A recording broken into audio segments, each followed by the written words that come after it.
Olá, você que nos acompanha aqui pela TV 61. Começamos mais um bate-papo com Hélio Dóris. Tudo bem, Hélio? Tudo bem, Negrão? Bom dia a todas e todos.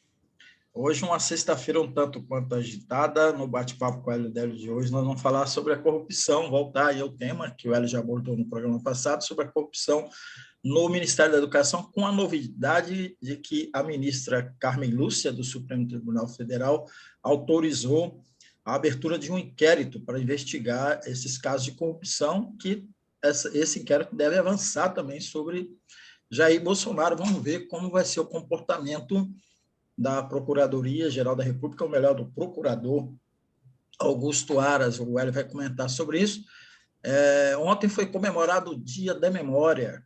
O Hélio vai falar também sobre esse tema e ele vai abordar ainda o aniversário dos PCs, dos partidos comunistas no Brasil, o Partido Comunista Brasileiro, o Partido Comunista do Brasil, que reivindica aí o 25 de março de 1922, a fundação. Há muitas controvérsias, o Hélio vai falar um pouco sobre isso, e vai falar também sobre a decisão do PT de ampliar as alianças para as eleições deste ano. E no baú, o Hélio prossegue falando do caso Cabo Anselmo. Hélio, será que nós vamos ter mesmo uma investigação aí da PGR em relação a esse caso da corrupção no Ministério da Educação? E eu já agrego mais uma pergunta para você, que na semana passada mencionou que era caso de impeachment do presidente. Você acha que também seria caso de já abrir uma CPI ou não? Negrão, eu acho que essa é uma investigação, vamos dizer assim, a investigação que o inquérito que a ministra Carmen Lúcia mandou abrir, autorizou a abertura, é pontual, é em relação a essa denúncia de que dois pastores estariam fora do governo, e eles que estariam vendendo, entre aspas, às prefeituras as verbas do Fundo Nacional de Educação mediante propina. Hoje, inclusive, sai a notícia de que esse pastor Gilmar, que ficou mais em evidência, são dois pastores, ele abriu faculdade, abriu editora, ele está rico, ele está rico. O cara vendia bíblias aos prefeitos. Ele dizia, para você receber o dinheiro do MEC, você tem que comprar 1.000 bíblias a R$ 50 cada bíblia. E você tem que me dar R$ 15.000. Ele e o outro, né? Você tem que me dar 1 quilo de ouro. Então, assim, uma corrupção visível que, obviamente, envolve o ministro. Porque como é que duas figuras estranhas ao governo poderiam estar fazendo isso se o ministro não soubesse? E o próprio ministro tem uma gravação dele, é tudo direitinho. Quer dizer, tem uma gravação do ministro dizendo que ele é para atender o pastor porque o presidente Jair Bolsonaro fez um pedido especial. E está provado, Jair Bolsonaro tem relação com esses dois pastores, já recebeu esses dois pastores, Flávio Bolsonaro elogiou os pastores, e agora o Jair Bolsonaro diz que coloca a cara no fogo pelos pastores, ou seja, é cúmplice, não tem como fugir disso, né, Negro? Então, assim, a Carmen Lúcia está certa, autorizou a abertura do inquérito em relação ao ministro e pediu para estudar a abertura de inquérito em relação ao presidente da República. É uma decisão bastante forte. Ela diz que os fatos são gravíssimos, é a expressão que ela usa. Agora, uma CPI, Negrão, eu acho que por que talvez justificasse uma CPI? Talvez justificasse uma CPI que pudesse ter independência, porque o Bolsonaro aparelhou a República. Então, você vai dizer, quem é que vai investigar? A Polícia Federal. Como é que está a Polícia Federal? Aparelhada pelo governo. Quando algum delegado começa a incomodar o governo, ele é afastado e é substituído por um delegado que faz o jogo do governo. É isso que a gente está vendo de modo geral. Já foram, não sei, quase 50 delegados afastados de seus inquéritos. A Polícia Federal hoje está aparelhada, protege o Bolsonaro. A ABIN, que não teria exatamente uma função nesse caso, mas poderia levantar informações a respeito do caso, está aparelhada pelo Bolsonaro, seu diretor-geral, inclusive, vai ser candidato, acho que é deputado, por um partido bolsonarista. A Procuradoria-Geral da República é o Aras, ligado ao Bolsonaro, o sabúgio do Bolsonaro. Fez aquela promessa lá no Congresso de que no segundo mandato dele ele iria ser diferente, porque ele não estaria mais dependendo do presidente. Mentira, enganou os senadores que se consideram as pessoas mais inteligentes, mais vivas da República, mais espertas. Né? Aras enganou aqueles senadores que votaram nele achando isso, e votaram nele para ele quebrar a Lava Jato. Né? Não estou defendendo, não defendo a Lava Jato, mas colocar a Lava Jato acima do combate ao Bolsonaro. Grave erro político, que será sempre cobrado. Né? Senadores da oposição que não vamos deixar o Aras que ele vai acabar com a Lava Jato, sem se importar com o Bolsonaro. Então, investigar é difícil, né, Negrão? Investigar corretamente esse caso é difícil. Então, o Congresso seria um ente autônomo, teoricamente, para investigar. Agora, abrir uma CPI em ano eleitoral é sempre muito complicado, né? Nós estamos quase chegando já no prazo de começar a campanha eleitoral, teria que ser uma CPI rápida, teria que ser uma CPI muito ativa. Então, é a CPI que eu acho que, em situação normal, não se justificaria, porque os órgãos para investigar seriam a Procuradoria, o Ministério Público, a Polícia Federal, mas hoje ela poderia se justificar. Agora, o Bolsonaro vai passando impune em relação a todas essas acusações contra ele, Negrão. Primeiro, porque, você sabe, grande parte dos brasileiros nem tomam conhecimento desses fatos. Não toma conhecimento porque não lê jornal, não assiste televisão, então tem um acesso muito limitado às redes, então nem fica sabendo, ouve falar, mas não sabe o que é. E a outra grande parte, uma grande parte hoje, que a gente está vendo que é expressiva, porque você falar que 3 em cada 10 brasileiros optam por Bolsonaro, você vê que é uma parcela expressiva da população, acredita nas fake news, acredita que o ministro é inocente, acredita que tudo isso é uma invenção da Globo ou de quem seja, que isso aí é o Lula querendo voltar ao poder, que Bolsonaro é um santo, que não existe corrupção nesse governo, o Bolsonaro sai repetindo que não existe corrupção nesse governo, e você vê nas redes sociais um bando de gente repetindo isso, que esse governo é honesto, que nesse governo não há corrupção. Então, é uma situação realmente difícil. Agora, como se diz popularmente, batom na cueca, né? Quer dizer, essa aí não dá para defender. Não tem como defender, não tem como dizer que não aconteceu. Tem testemunhos de prefeitos que foram extorquidos. Né? E aí, Negrão, o que poderia mesmo ser investigado é como isso se estende para outros ministérios, porque é óbvio que está em outros ministérios também, não é uma exclusividade do Ministério da Educação. Né? É óbvio que esse processo dessa influência nefasta de igrejas no governo, rompendo com o princípio básico de que o Estado é laico, né? essa tentativa de transformar o Brasil numa república teocrática, como é o Irã, por exemplo, né? Que é uma república teocrática que segue ensinamentos religiosos na condução do Estado, está causando esse mal todo. E a gente sabe que grande parte, nós não podemos nunca generalizar, nem em relação aos comandos dessas igrejas, nem em relação às bases. Né? A gente sabe que o índice de corrupção nos comandos dessa igreja é impressionante. É Silas Malafaia, pastor Everaldo, Crivella. A gente sabe como existe corrupção em comando de algumas dessas igrejas. Isso está aí provado mais uma vez. Pode ser a ponta do iceberg, né? Esse episódio aí do MEC, né? Do Ministério da Educação. Certamente. Sim.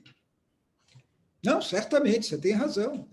É uma ponta do iceberg. É óbvio que isso aí para baixo tem muito mais do que isso. Exatamente. Vamos falar da comemoração de ontem, o Dia da Memória. Hélio, o que significou essa data? Negrão, esse Dia da Memória ele é comemorado intensamente num país vizinho nosso, na Argentina. Você vê, né, 2 países tão próximos.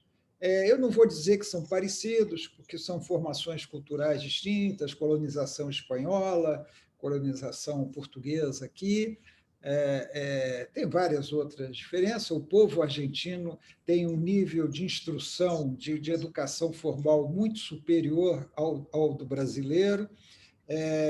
Você anda pelas ruas das principais cidades argentinas, Negrão, a cada momento você está passando por uma livraria, né? Coisa que não acontece aqui no Brasil.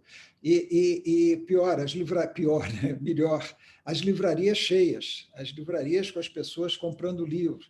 Então, assim, não é questão de comparar. Mas o fato é o seguinte: o Dia da Memória foi comemorado ontem na Argentina com grandes manifestações populares, comemorando o Dia da Memória, que é uma data institucionalizada há cerca de uns 20 anos, que é uma data institucionalizada na Argentina. Então, olha só a diferença. Aqui no Brasil, o que nós estamos prestes a ver sendo comemorado é o 31 de março, que é o dia em que os militares comemoram o golpe de 64. No golpe de 64, foram praticadas tantas atrocidades quanto foram praticadas na Argentina. A essência é a mesma.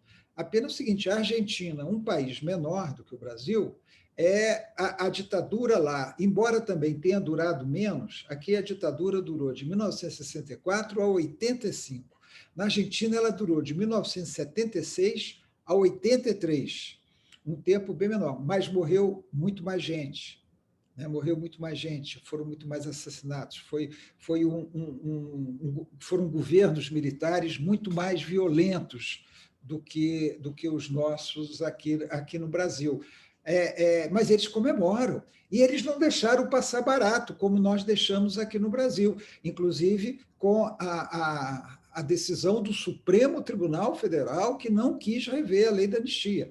A lei da anistia, ela existiu, nós já falamos sobre isso aqui, ela existiu no momento em que o confronto de força era ditadura ainda. Então, praticamente, a ditadura impôs o seu modelo de anistia, porque a anistia foi aprovada em 79, a ditadura acabou em 85. E os setores que queriam uma anistia mais ampla tiveram que aceitar aquela anistia. Já na democracia, tentou-se reverter essa anistia para punir os criminosos que haviam torturado, que haviam assassinado. O Supremo Tribunal Federal não deixou, Negrão. E o ministro que foi relator do caso era um ministro que o PT badalava muito e foi nomeado pelo Lula, o Eros Grau. Eros Roberto Grau. Esse cara é tido como um grande jurista, até deve ser. Eu lembro dele aqui em Brasília, o pessoal do PT tentando empurrar antes dele ser ministro, obviamente, tentando empurrar uma consultoria dele na CAESB. E eu vetei, porque não tinha o menor sentido contratá-lo, era peso de ouro para dar uma consultoria jurídica. Isso no governo do Cristóvão Buarque, tá? Governo do Cristóvão Buarque. O pessoal do PT querendo trazer ele para a CAESB para ser consultor, um salário astronômico, quando a CAESB tinha seu corpo jurídico. A CAESB tinha seus advogados, não precisava do Eros Grau aqui. Então, esse Eros Grau virou ministro indicado pelo PT e impediu que a lei de anistia fosse revisada. Isso aí é outra coisa que o PT tem que avaliar. É muito grave, porque na Argentina, Negrão, foram 1.058 condenados. Tem um ex-presidente da República, ditador, Jorge Videla, que foi um dos mais pesados ditadores no golpe da Argentina. Ele foi condenado à prisão perpétua. E morreu na prisão. Você teve, no julgamento, você teve absolvidos, teve 100 e tantos, 150, 160 absolvidos. Não foram todos condenados. Muitos morreram antes do julgamento concluir, foram quase 1.000, eles já eram mais velhinhos, né? Quase 1.000 morreram antes, né? E até hoje tem foragidos.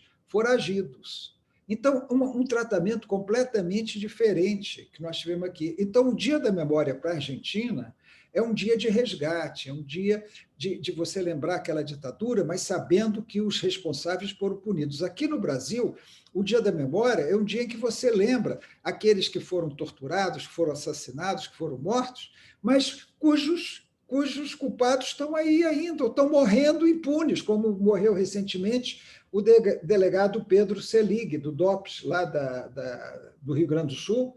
Foi um torturador, um grande torturador, morreu recentemente, foi o responsável pelo sequestro dos uruguaios, Lília Celiberti, Universindo, Dias, que foram levados para o Uruguai e foram torturados. O delegado Fleury morreu, provavelmente uma queima de arquivo, morreu assassinado pela sua própria turma, mas eles estão todos aí. Brilhante Ustra morreu sendo endeusado pelo Bolsonaro como grande herói do Bolsonaro, um dos maiores torturadores que o Brasil já teve. Então, eu quis falar disso, né, para mostrar essa diferença. Como a Argentina trata a sua memória e como o Brasil trata, em que nós chegamos a ponto de eleger um presidente da República que exalta esses que deveriam ter sido condenados, presos, deveriam ter cumprido pena, muitos deles, pelas idades, morreriam nas prisões, porque eles são acusados de crimes gravíssimos, crimes de tortura, crimes de assassinato nas prisões ou mesmo fora das prisões. Eu gostaria que você falasse, nós tivemos a iniciativa aqui, especialmente no governo Dilma, da Comissão da Memória e Verdade, né, que atuou no âmbito do governo, no Ministério dos Direitos Humanos, mas também tivemos a própria OAB, teve essa iniciativa, e outros segmentos também tiveram essa iniciativa. Parece que na ONB também, onde você selecionou, teve essa iniciativa. Várias comissões. Então, você podia fazer um apanhado aí sobre os resultados, né, que deu e as resistências, né, porque muita coisa ficou pendente, né? Os resultados, Negrão, viraram relatórios, textos. Eu fui presidente da Comissão de Memória e Verdade do Sindicato dos Jornalistas aqui de Brasília. Presidi a comissão, nós ouvimos vários depoimentos, elaboramos um relatório. Eu prestei depoimento na Comissão de Verdade da UNB. Prestei meu depoimento na comissão, falei das coisas e tal. Virou um relatório. A Comissão Nacional da Verdade, nós estivemos lá levando denúncias que tinham sido apuradas na investigação do sindicato. Nas investigações, nós apuramos denúncia de que presos haviam sido levados para prédios na esplanada dos ministérios e haviam sido torturados na esplanada dos ministérios. Olha a gravidade disso, né? Não foi num quartel distante, numa prisão distante, foi nos prédios dos ministérios, dos antigos ministérios da Marinha e da Guerra, do Exército, que chamava Ministério da Guerra antigamente, né? Inclusive eu fui para o Ministério do Exército, fui levado para o Ministério do Exército. A Comissão da Verdade não incorporou essa informação no seu relatório final, eu não sei por quê, não sou capaz de... Mas a Comissão da Verdade foi, você não tenha dúvida, que um dos fatores de desgaste da Dilma perante os militares foi isso. Eles ficaram revoltados por ter sido aberta essa Comissão da Memória e Verdade para investigar os crimes na ditadura. Eles ficaram revoltados, isso provocou mobilizações nos quartéis, nos comandos das Forças Armadas. Eles não querem ser investigados, eles se consideram acima do bem e do mal, e nunca fizeram autocrítica. Cobra-se uma autocrítica do PT, né, Negrão? Inclusive, eu sou a favor de que o PT tivesse feito uma autocrítica. Eu pessoalmente, sou a favor. Eu não sou do PT, mas acho que poderia ter feito. Eu acho a autocrítica um instrumento muito válido. Mas os militares não querem fazer autocrítica do que eles fizeram no Brasil de 1964 a 85. Pelo contrário, eles se exaltam por isso, dizem que eles garantiram a democracia no país, que graças a eles existe democracia, que houve um grande desenvolvimento, que é uma informação parcial, houve em determinada época, depois houve o caos, né? E dizem que foi tudo bem naquele período, grande parte da população, inclusive, que não viveu aqueles momentos, mas mesmo muitos que viveram, têm uma visão distante dessa questão da ditadura. E é isso, nós não temos memória e muito menos a verdade, né? Tudo que foi levantado sobre a ditadura foi levantado principalmente pelo esforço da Igreja, né? Da Comissão de Justiça e Paz, da CNBB, de advogados que, infelizmente, já morreram, como Modesto da Silveira, Sigmaringa Seixas, né? A doutora Eni, que levantaram esses dados, das pessoas que viveram aquilo, que contaram suas memórias, e dessa Comissão da Verdade. Porque, em termos do Estado mesmo, fora a Comissão da Verdade, não houve nada. E a Comissão da Verdade, sucedida pelo Temer, quando Dilma foi sucedida pelo Temer, que não quer saber disso, e depois pelo Bolsonaro, morreu, né, Negrão? Exatamente, Hélio. Hélio, hoje, 25 de março de 2022, completa aí 100 anos, um século da fundação do Partido Comunista do Brasil.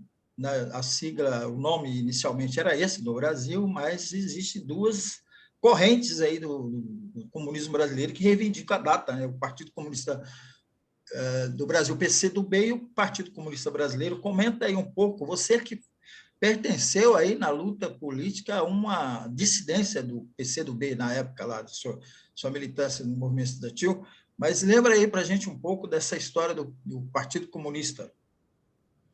Negrão, na verdade, tem 3 partidos fazendo a comemoração, viu? São 3 Ah, que é? estão comemorando. E 2 delas, Negrão, em Niterói. O Partido Comunista do Brasil e o Partido Comunista Brasileiro estão fazendo suas comemorações em Niterói. Um partido que não tem comunista no nome, o Cidadania, está fazendo uma comemoração no Rio de Janeiro. Niterói, porque lá foi criado o partido. Você sabe que o Partido Comunista do Brasil, como você bem lembrou, ele foi criado com esse nome, Partido Comunista do Brasil. E é por isso que o PCdoB de hoje reivindica esse aniversário de 100 anos. Né? Ele vem de lá. E o PCB, o Partido Comunista Brasileiro, também reivindica essa data. Vamos contar isso aqui rapidamente. Foi o seguinte: 9 pessoas, né, criaram o Partido Comunista do Brasil há 100 anos, numa reunião em Niterói. É interessante, Negrão, a gente ver a composição dessas 9 pessoas, própria da época, 1922. O líder, o Astrogildo Pereira, era um jornalista. E havia um contador entre eles. Os outros, Negrão, era um vassoureiro, era um gráfico, era um sapateiro, tinha 2 alfaiates, um ferroviário e um barbeiro. Então, essa era a composição original do Partido Comunista do Brasil. Mas, para sintetizar essa explicação, Negrão, que as pessoas às vezes fazem alguma confusão, em 58, quer dizer, o Partido Comunista do Brasil foi muito importante em determinado momento da história brasileira. Você vê que na Constituinte de 1946 ele elegeu o Luiz Carlos Prestes, que era o seu secretário-geral, seu líder maior, senador, com uma grande votação, e elegeu uma bancada que, se eu não me engano, havia pelo menos uns 10 deputados. Só que em 1947, aí é a famosa democracia brasileira, em 1947, o governo do Dutra decretou, com o apoio do Tribunal Superior Eleitoral, a proibição do Partido Comunista. O Partido Comunista foi proibido. E aqueles deputados e senadores eleitos pelo Partido Comunista foram cassados, tiveram seus mandatos cassados. Então, o Partido Comunista entrou para a clandestinidade. Nessa época, ele tinha muita influência. Você tem a famosa, que eles chamam de intentona, a revolta de 1935, que fracassou. Você tem Luiz Carlos Prestes sempre como o cavaleiro da esperança, um grande nome na política brasileira, que mesmo na clandestinidade continuou bastante atuante. Mas o que aconteceu, Negrão, foi que em 1958 o Partido Comunista mudou sua linha política, houve uma conferência, mudou sua linha política e começou a haver uma dissidência que em 1961 o PCdoB, criado em 22, mudou de nome, passou a ser Partido Comunista Brasileiro. Por que ele mudou de nome? Porque era acusado de não ser um partido brasileiro, era um partido internacional com sua seção brasileira, daí o do Brasil. Então, para tirar essa ideia, mudou o nome para brasileiro, Partido Comunista Brasileiro. Um ano depois, um grupo dissidente fundou o PCdoB, voltou ao nome anterior e se separou daquele original. Então, os dois têm razão de dizer que são da mesma origem.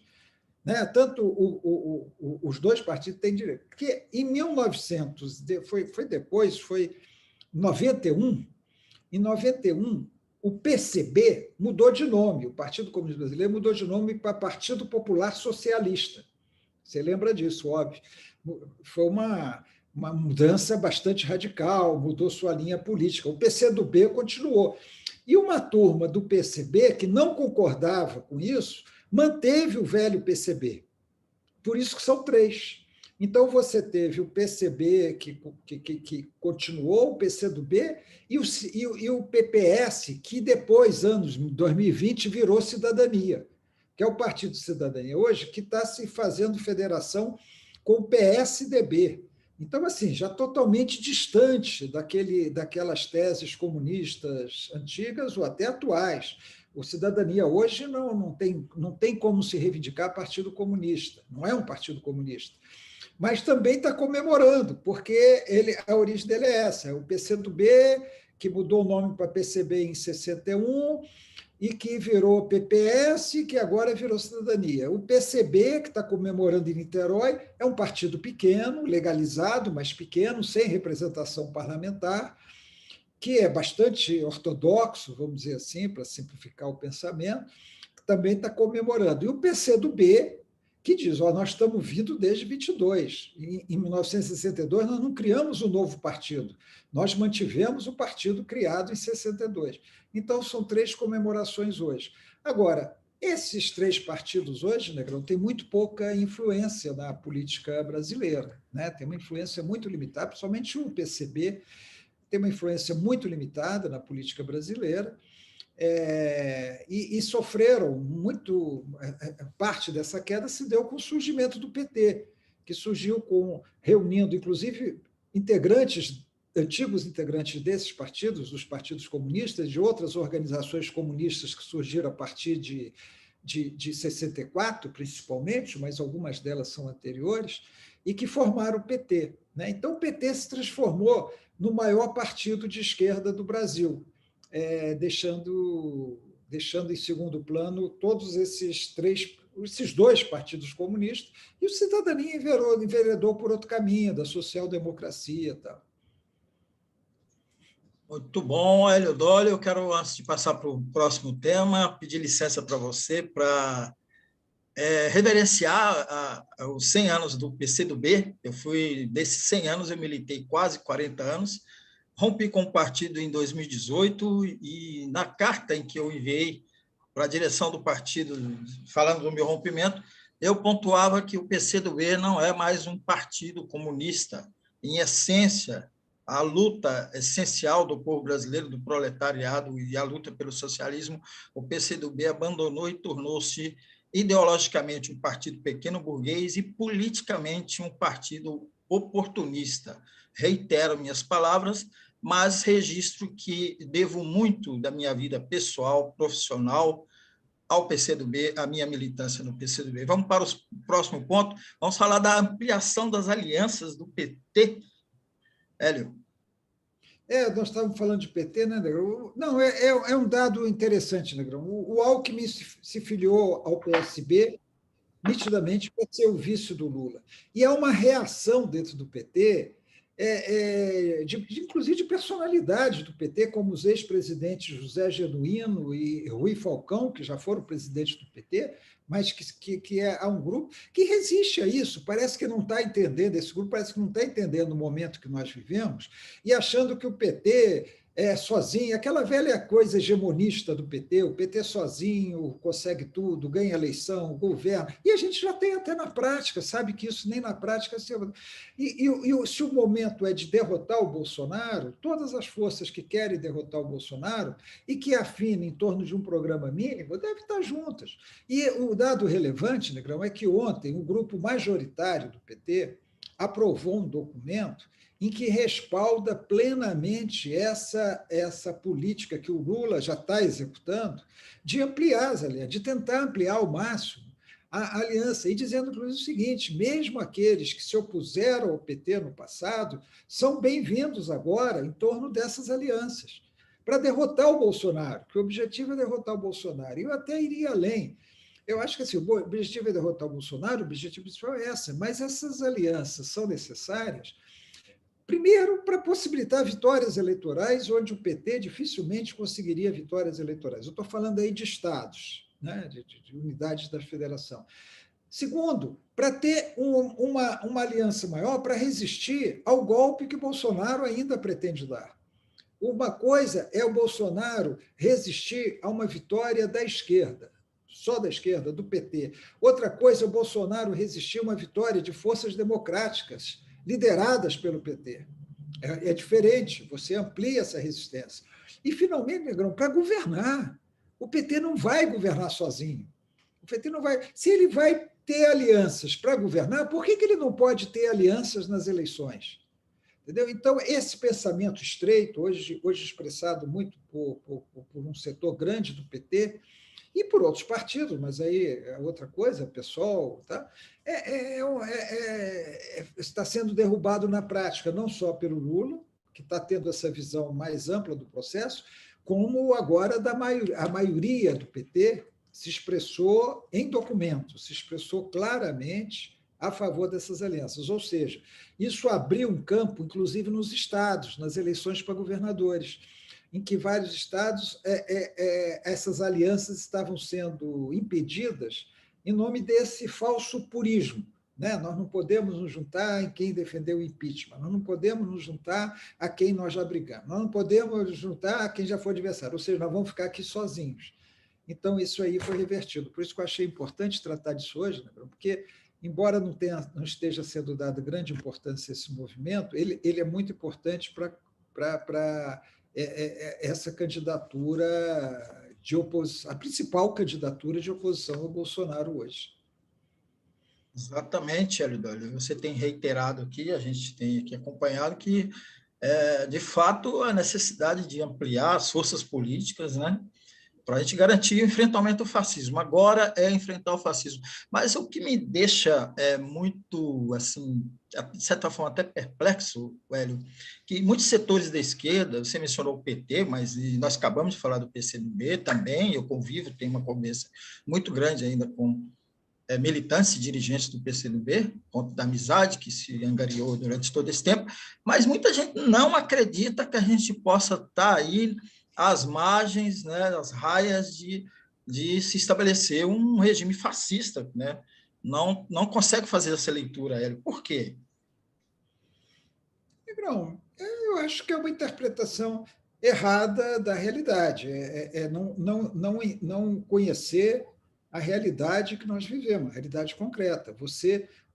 Uma coisa são seus desejos, seus objetivos a longo prazo, estratégicos, outra coisa é o que você pode fazer em cada momento.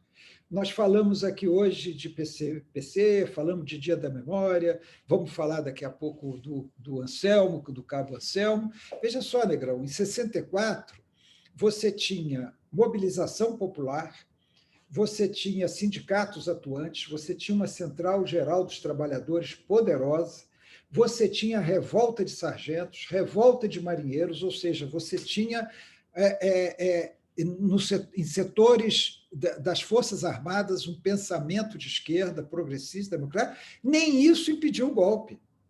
Nem tudo isso impediu o golpe. Você tinha um presidente da República. Né? Então, isso não impediu o golpe. Então, você não analisar a realidade concreta, achar que está muito forte, que consegue tudo, é desconhecer uma realidade que nós estamos hoje numa grande desvantagem, inclusive em relação à conscientização, ao nível de informação que a população tem. Se nós tivéssemos um sistema educacional melhor, se tivesse uma informação correndo mais livremente no país e com pessoas letradas, pessoas que pudessem ler, entender, interpretar textos, nós não teríamos Bolsonaro com 30% dos votos. Seria impossível ter Bolsonaro com 30% dos votos. Então, essa é a realidade concreta do Brasil. Acho que essas pessoas não analisam a realidade, elas vão pelos seus desejos ou pelos manuais que elas leem e que diz que você tem que fazer, e transplantam realidades, outras realidades distantes, às vezes no tempo ou no espaço geográfico, para o Brasil, sem ter condições de fazer isso. Ah, mas lá em tal lugar foi assim, assim. Bom, mas nós estamos no Brasil, não estamos lá, nós estamos no Brasil. Ah, mas em 1917 o Lenin fez assim, assim. Tá, mas 1917, agora é 2022, era a Rússia lá, agora é Brasil. Eu acho que essas pessoas não conseguem raciocinar dentro da realidade concreta, encontrar os caminhos para o que elas querem dentro dessa realidade.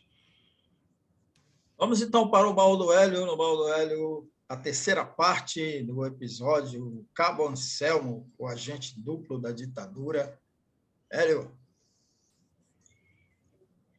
Olha, Negrão, nós já falamos, né, da revolta dos marinheiros em 1964, foi uma dos pretextos, né, um forte pretexto para o golpe que foi dado no dia 1º de abril. Foi iniciado no dia 30, à noite do dia 31 de março e consumado no dia 1º de abril. O Anselmo, ele, como eu disse aqui, ele foi um dos líderes da revolta dos marinheiros e ganhou bastante notoriedade. Quando veio o golpe, o que aconteceu? Ele perdeu, ele estava na primeira lista dos que perderam seus direitos políticos, foi expulso da Marinha e chegou a ser preso. Ele chegou a ser preso e fugiu da prisão. Aí começam as dúvidas a respeito do Anselmo, desse cabo Anselmo, que eu já expliquei aqui, que ele era marinheiro de primeira classe, mas ficou conhecido como cabo Anselmo. Há quem diga, Negrão, que nesse tempo da revolta dos marinheiros, ele já era um agente. E era um agente, inclusive, pago pela CIA dos Estados Unidos. Há quem diga isso. Por quê? Porque logo depois do golpe, ele foi afastado da Marinha, como teria que ser, naturalmente, em função do golpe. Ele foi preso, mas ele fugiu da prisão. Então, a partir daí, começou-se a especular de que ele seria. Mas a maioria dos que estudaram, dos que pesquisaram, dizem que não, que a conversão dele à ditadura se deu depois, não foi agora. Porque quando ele fugiu, o que ele fez? Ele foi para Cuba, ele se exilou em Cuba, e ele fez treinamento militar em Cuba.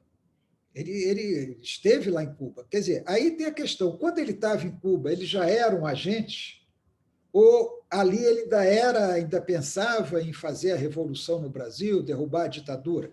Não se sabe com clareza disso. A maioria diz que ele ali ainda não era. Mas ele voltou para o Brasil, em 70, pela VPR, Vanguarda Popular Revolucionária, uma organização de combate à ditadura.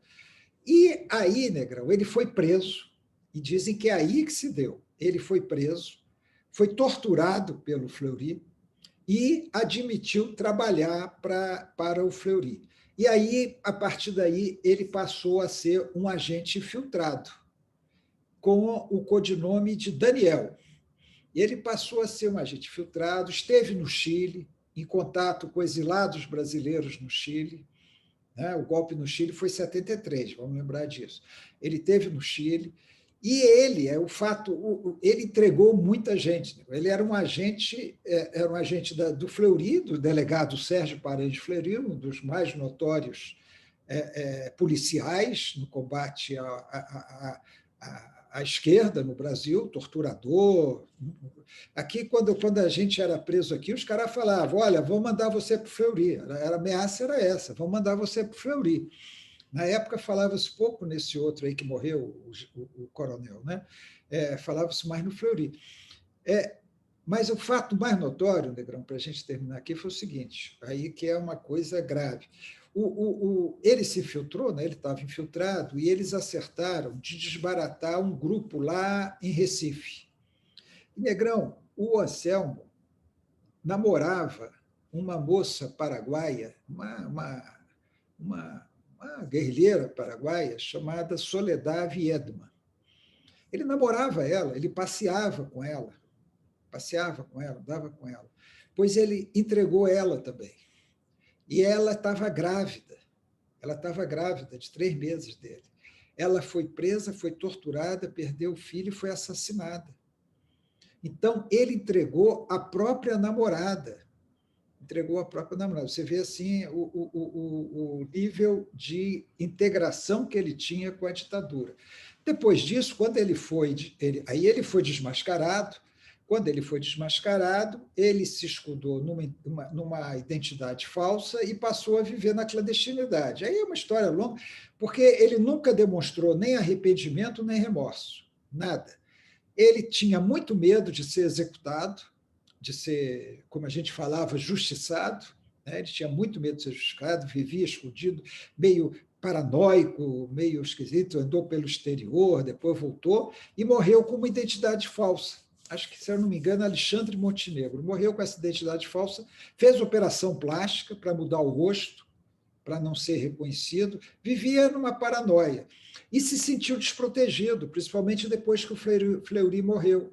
Ele se sentiu desprotegido, assim como se a qualquer momento aqueles remanescentes da esquerda armada pudessem executá-lo. Então é uma história muito triste, Negrão, que a gente tem assim dessa infiltração, mas só para terminar, Negrão, não foi a única, foi a mais notória, vamos dizer assim. Houve muitos casos, tanto como a gente chamava, repressão, conseguir infiltrar agentes nas organizações de esquerda, principalmente naquelas organizações que tinham menos critérios de recrutamento para recrutar as pessoas. A pessoa aparecia, blá, blá, blá, aí já trazia para dentro da organização, já ficava conhecendo e era um agente filtrado. Como também de militantes que, quando eram presos, passavam para o outro lado, para não serem torturados, para não serem assassinados, passavam para o outro lado e passavam a dar informação aos órgãos de repressão. Eles eram chamados pela polícia, pelo exército, eles eram chamados de cachorros.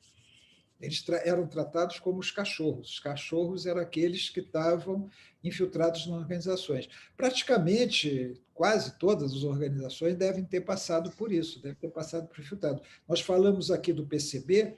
O PCB teve um que eu conhecia aqui em Brasília, porque ele era jornalista, cobria Congresso Nacional, o Adalto. Acho que era Adalto Santos. Adalto Santos chegou a ter contato direto com o Prestes, tinha contato pessoal, acho que ele era secretário do Prestes, alguma coisa assim, eu não estou lembrando direito. O Adalto entregou o PCB e tal, depois ele estava aqui como jornalista. Todo mundo sabia quem ele era, né? Tinha uma certa distância dele, mas ele ficava ali como jornalista. Então, havia muitos cachorros mesmo infiltrados nessas organizações de esquerda. Ou seja, né, Hélio Dolly, os traidores, ninguém respeita os traidores, né? Os cachorros estão por aí. E assim a gente termina aqui com esta rememoração importante aí que o Hélio Dolly nos traz do Cabo Anselmo, um exemplo que a gente tem que ter aí de como agiam esse tipo de gente, né? Mandou para a morte a ex-companheira e o filho que estava no ventre dela. A gente termina aqui o bate-papo com a Hélio Dolly. Peço você que nos ajude a impulsionar aqui o nosso programa. Se inscreva no canal, compartilhe esse programa. Se você estiver nos assistindo aqui pela TV 61 e se estiver pela TV 247, se inscreva para ajudar a TV 247 chegar a 1 milhão. Obrigado, Hélio. Obrigado a você que nos assistiu. Até segunda. É segunda, Negrão.